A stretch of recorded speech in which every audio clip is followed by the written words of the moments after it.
Abbiamo imparato a convivere con il Covid in questi 2 anni, ma c'è anche molto di più che mette a repentaglio la nostra salute, senza dimenticare alcuni temi, tra cui l'inquinamento ci fa capire che la nostra salute è quanto mai cara e bisogna salvaguardarla, soprattutto dal punto di vista dei bronchi, soprattutto dal punto di vista della nostra respirazione.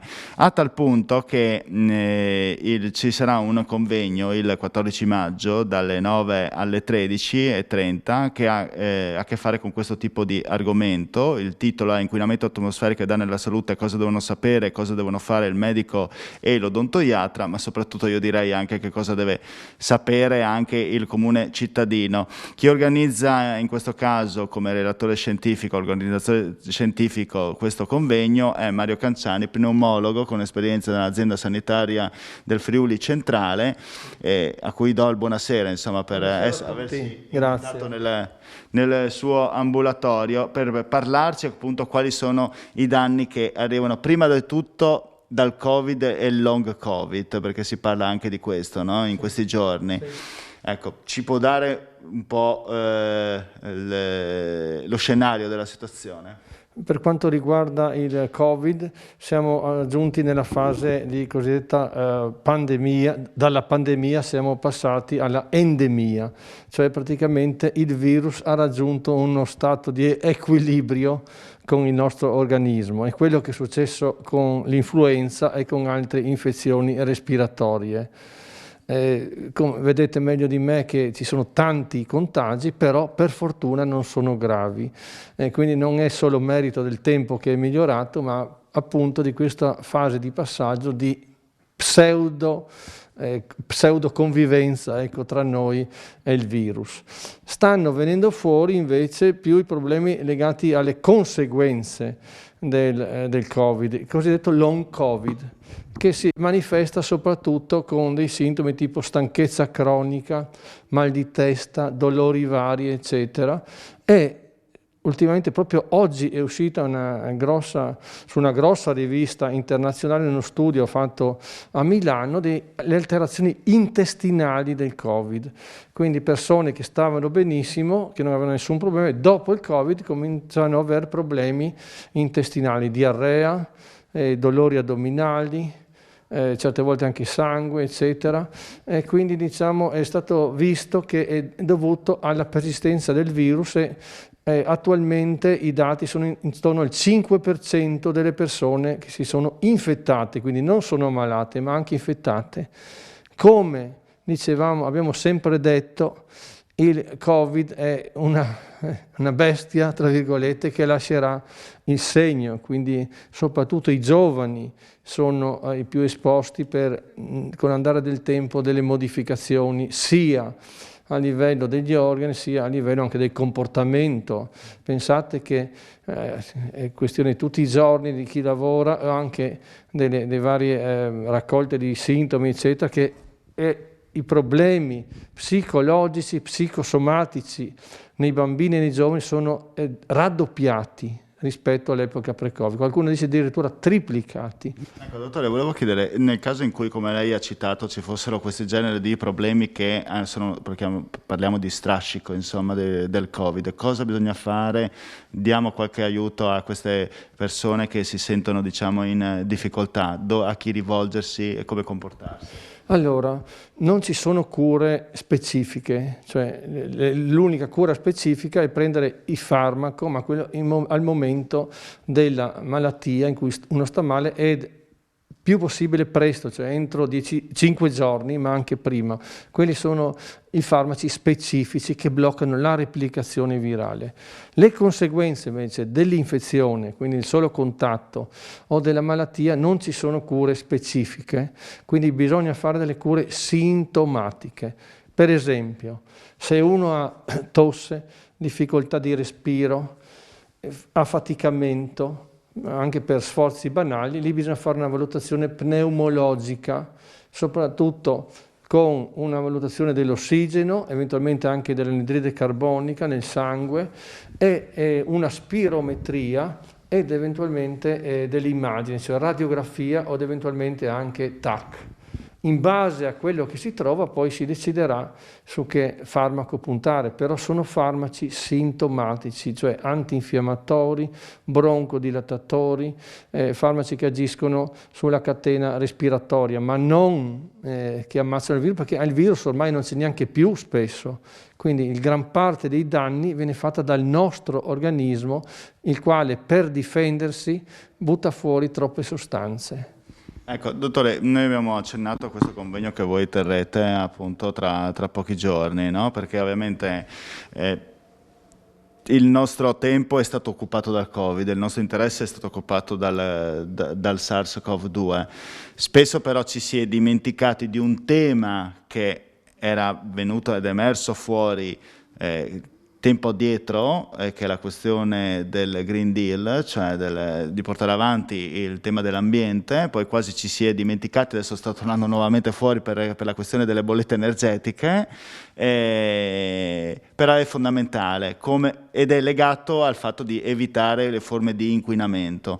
Che cosa ne sappiamo dell'inquinamento? Sappiamo quasi tutto, io sono 35 anni che me ne occupo e si sono accumulate tanti di quegli studi, tanti di quei dati che non possiamo dire non sappiamo o non lo sapevo. Ecco perché questo convegno merita dell'Ordine dei Medici di Udine, che è stato tra i primi in Italia ad aver accettato il programma dei Medici per l'Ambiente, ISDE, che è un'associazione internazionale di medici che si occupano dell'ambiente, che vuole portare ai propri iscritti queste informazioni. Sappiamo tutto, ma siamo consapevoli che è anche colpa nostra perché si è fatto poco fino adesso.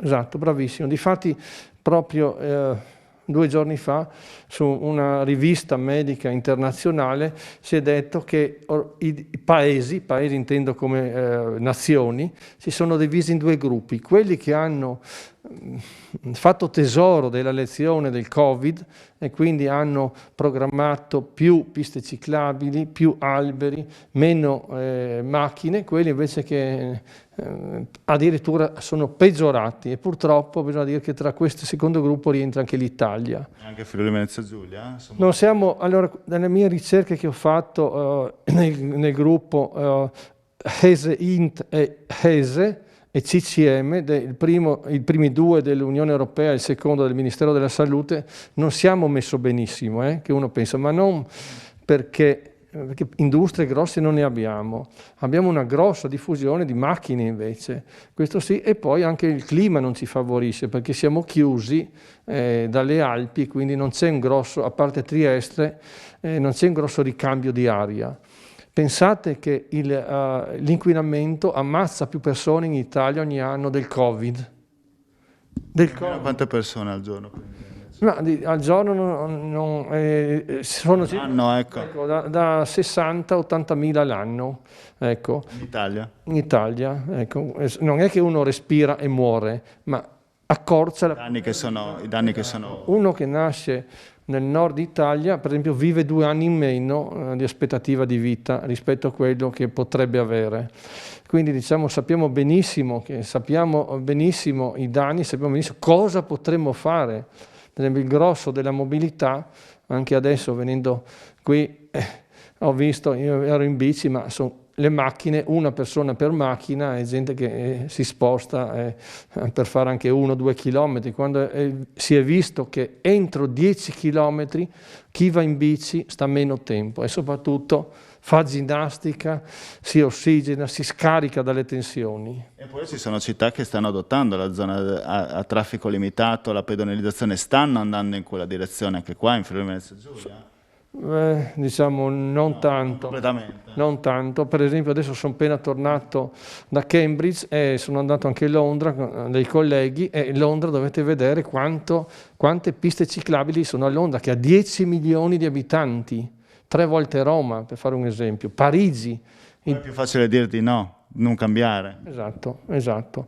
Parigi ha triplicato le piste ciclabili da quando c'è il Covid, e in più il programma entro il 2030 è un programma veramente da città ultra green, e anche lì parliamo di milioni di persone, non la piccola cittadina. Qual è lo stato della salute, qual è lo stato dell'aria qua in Friuli Venezia Giulia? La bontà o Ecco, i tecnici dell'ARPA ci riferiranno durante il convegno.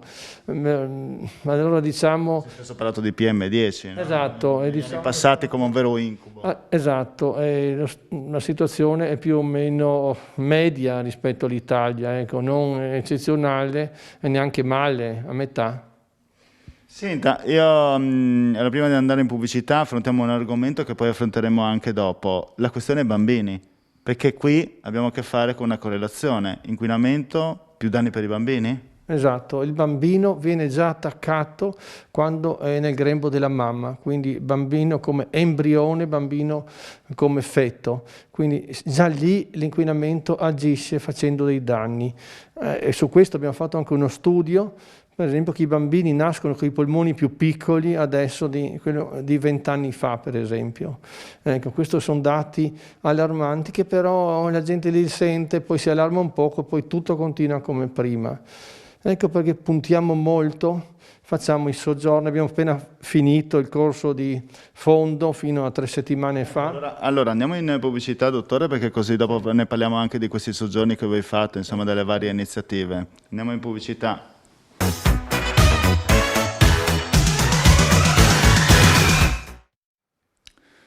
Bentornati in collegamento con Screenshot, ci troviamo col dottor Mario Canciani perché abbiamo parlato nella prima parte di questa puntata di Covid, ma anche di inquinamento perché tutto ha a che fare con la nostra salute, anche perché ci sarà il 12 maggio un importante convegno organizzato dall'Ordine dei Medici. Dottore, prima di parlare abbiamo già analizzato la questione correlazione tra inquinamento e bambini e i soggiorni che voi fate, insomma, che magari qualche mamma, papà, insomma, vuole prendere appunti, ci spiega un po' le macchine, ci troviamo qui nel suo ambulatorio per capire un po' che funzione hanno. Questo è il laboratorio dell'ALPI, cioè Associazione dei pazienti con problemi respiratori.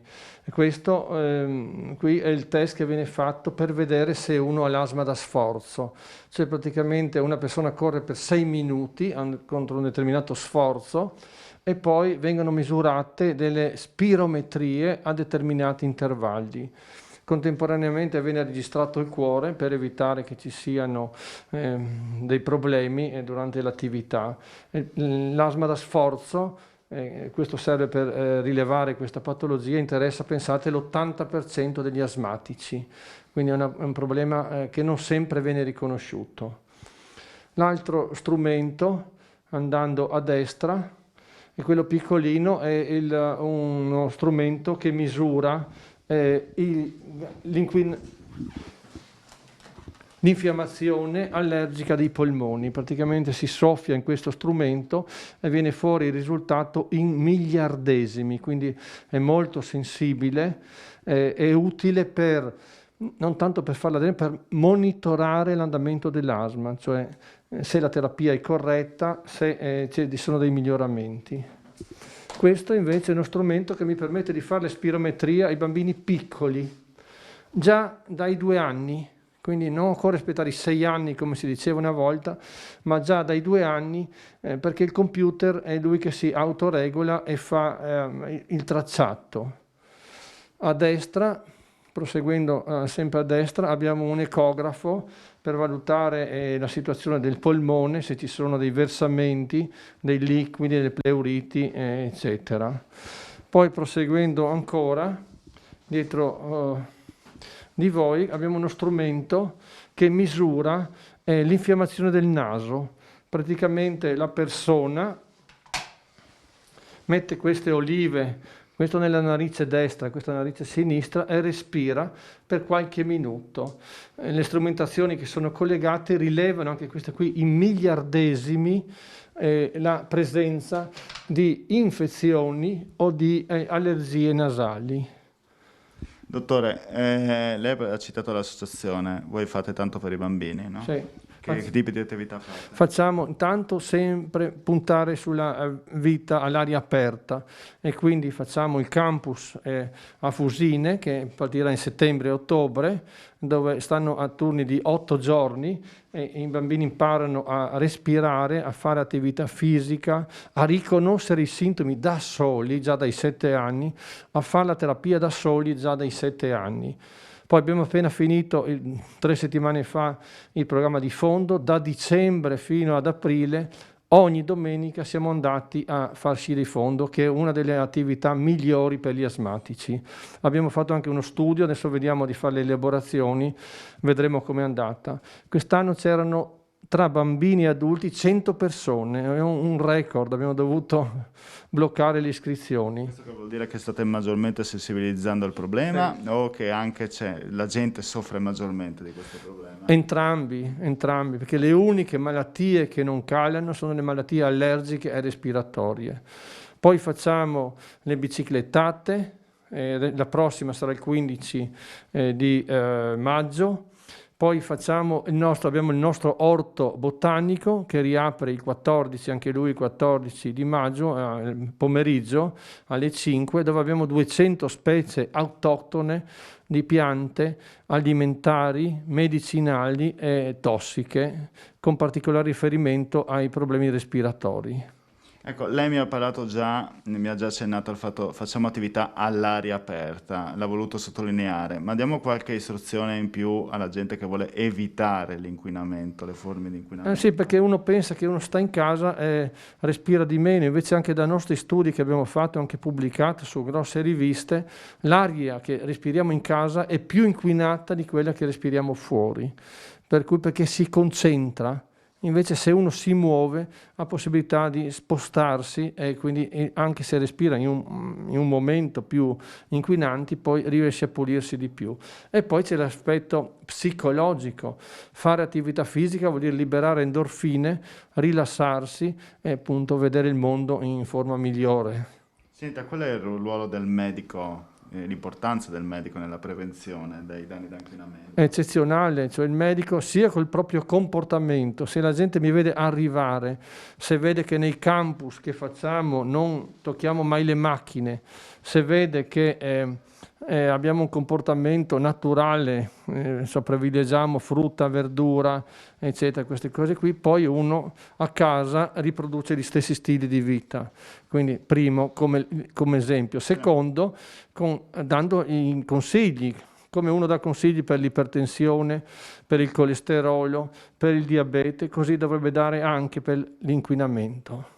Senta, i giovani recepiscono meglio il pericolo che c'è dalle forme di inquinamento? Devo dire che è un bel gruppo. La generazione di Greta Thunberg. Esatto. Io ho partecipato, sempre però indietro, nelle retrovie, perché è giusto che gestiscano i ragazzi. Ho partecipato a diversi Fridays for Future e devo essere onesto che c'è un momento di sensibilizzazione. Ho appena finito insieme a Legambiente un progetto, La testa tra le nuvole, con le superiori di tutta la regione, e abbiamo avuto che i ragazzi sono più preparati di una volta. Senta, abbiamo parlato fino adesso dell'inquinamento dell'aria, no? Da tutto quello che ciò ne deriva, insomma, anche e soprattutto dal traffico, come abbiamo accennato, no? Nelle grandi città a causa di mancanza di scelte di politica, insomma, rispetto a nazioni che sono molto più sviluppate rispetto alla nostra. Ha fatto l'esempio di Londra e Parigi, insomma, che devono essere prese ad esempio. Però esistono altre forme di inquinamento, come le onde elettromagnetiche, no? Esatto, ci sono delle onde elettromagnetiche, c'è l'inquinamento chimico, diciamo ci sono quello che spaventa di più. Ma la gente attualmente sono quello elettromagnetico, quindi le onde, però nessuno rinuncia. Già negli zainetti delle elementari, della prima elementare, c'è lo spazio per tenere il cellulare. Quindi diciamo non bisogna essere contro la tecnica, bisogna dire la tecnica ha fatto questi strumenti che vedete sono tutti strumenti merito della tecnica, ce li sognavamo già 10 anni fa, 10-15 anni fa. Quindi, però bisogna limitare ecco, avevamo fatto anche qui la campagna usa il cellulare con la testa, avevo fatto già 10 anni fa queste cose. Il 5G è compatibile? Diciamo. Compatibile, ci sono degli studi contrastanti, qualcuno dice sì, qualcuno dice di no, lì bisogna, purtroppo sono cose, danni a lungo termine, non potete dire ah sì, io sono stato vicino al 5G, mi sono malato, bisogna 10, 15, 20 anni per avere un danno, quindi non è facile. Noi stiamo utilizzando, in questo momento ci troviamo in un ambiente chiuso, stiamo utilizzando delle mascherine, no? E queste ci sono state utili per il Covid? Ci sono utili anche per l'inquinamento? Sicuramente, per l'inquinamento ci vogliono altri tipi di mascherine perché devono filtrare. Anche altri tipi di accorgimenti. E anche tipi di accorgimenti, diciamo, ma però veramente hanno fatto la differenza queste mascherine, per questo io incoraggio ancora negli ambienti chiusi ad usarle, anche se magari non sono più obbligatorie, al di là della parte medica, ma utilizzatele il più possibile se state in posti chiusi, soprattutto con scarso riciclo d'aria. Quindi ci hanno aiutato, insomma. Sì, veramente. Per l'inquinamento dicevo altri tipi di mascherine. Ci vogliono altri con i filtri e quelli filtrano le particelle, non solo il PM10 ma anche PM più sottili. Ormai io non studio più il PM10, sono già arrivato al PM1 che è 100 volte più pericoloso. Più è piccolo, più fa danni. Pensate che il 30% delle patologie cardiovascolari sono dovute a quello che respiriamo. Senta, ci dà un ultimo consiglio? Prima di lasciarci. Vivete come vivevano i nostri nonni una volta, a contatto con la natura, a contatto con gli animali, all'aperto il più possibile, e fate attività fisica. Bene, io la ringrazio, dottor Canciani, per essere venuto alla nostra trasmissione, aver partecipato, averci dato dei consigli. E do l'appuntamento per la prossima puntata di Screenshot, domani sempre solita ora, 19:45. Vi ringrazio per la vostra cortese e fedele attenzione. Grazie, arrivederci.